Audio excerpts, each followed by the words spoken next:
Hulagu Khan ने बड़े लोग मरवाए थे, बड़े। बगदाद में 20 लाख आदमी कत्ल करवाया उसने, 16 लाख आदमी उसने तलवार से मरवाया। लोगों ने ना जेरे जमीन तह खाने खोदने शुरू कर दिए, 4 लाख आदमी तह खानों में छुप गया और चुन चुन के मुसलमान मारता था। जब हलाकू को किसी ने बताया ना 4 लाख बंदे छुप गए, उसने नहरों के बंद तुड़वा दिए, दरियाओं के बंद तुड़वा दिए, पानी जेरे जमीन चला गया, 4 लाख आदमी डूब के मर गया। 20 लाख आदमी मरवाया। एक दिन एक इलाके में घूम रहा था, नींबू खाने का बड़ा शौकीन था। बाजार में गया तो एक नींबू खरीदा। उसने देखा कि बाजार में बूढ़े बच्चे जवान खरीदारी कर रहे हैं, तो कहने लगा अभी भी इतने मुसलमान जिंदा है, बनाओ इनकी लाइनें, कत्ल करना है। 3 लाइनें बन गई, एक बूढ़ा आदमी भी लाइन में आ गया, नींबू खा रहा है, उसको हल्का हल्का चूसता है, घोड़े पे बैठा है, कत्ल करा रहा है लोगों को। एक बाबा जी पहली सफ में थे, जब पहली सफ कत्ल होने लगी, बाबा जी पिछली सफ में दौड़ के हो गए। हलाकू खां हंस रहा है उसको देख के। माज़अल्लाह, जब बंदा होता है ना किसी मनसब पे, फिर वो मजाक उड़ाता है दूसरों का। बाबा दूसरी सफ में आया तो हलाकू खां ने वो भी कत्ल कराई, तो बाबा दौड़ के तीसरी सफ में।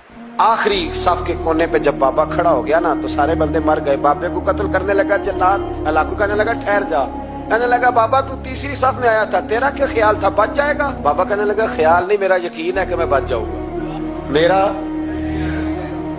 शर्त यह है कि यकीन हो अंदर, शर्त यह है कि हंस के कहने लगा हलाकू खां कैसे? तो बाबा कहने लगा अगर अल्लाह चाहे तो बच सकता हूं, अगर अल्लाह चाहे तो मैं। बहुत सारे लोग हैं डॉक्टर लिख के दे देते हैं नहीं बचेगा, वो बच जाता है क्योंकि बचाने वाला अल्लाह है। कहा अल्लाह चाहे तो बच जाऊंगा। तो हलाकू कहने लगा कैसे? जब ऐसे किया ना, कैसे ऐसे किया ना, तो नींबू हाथ से गिर गया।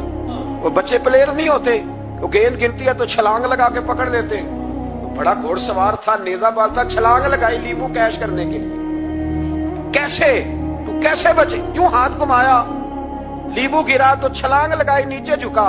जब नीचे झुका ना तो गिर गया घोड़े से। जो पैर था वो घोड़े की रकाब में उलझ गया। घोड़ा डर के दौड़ गया।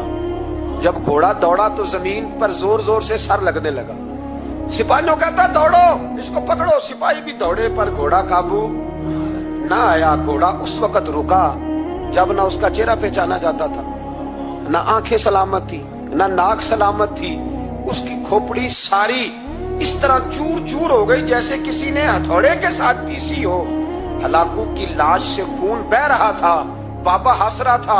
एक सिपाही कहने लगा बाबा तू क्यों? कहने लगे मैं अपने रब की कुदरतों पे मुस्कुरा रहा हूं। कुल्लु मन अलैहा फान व यबका वजहु रब्बिका ज़ुल जलाल वल इकराम का मैंने इसे समझाया था कि बचाने वाला बचा लिया कर।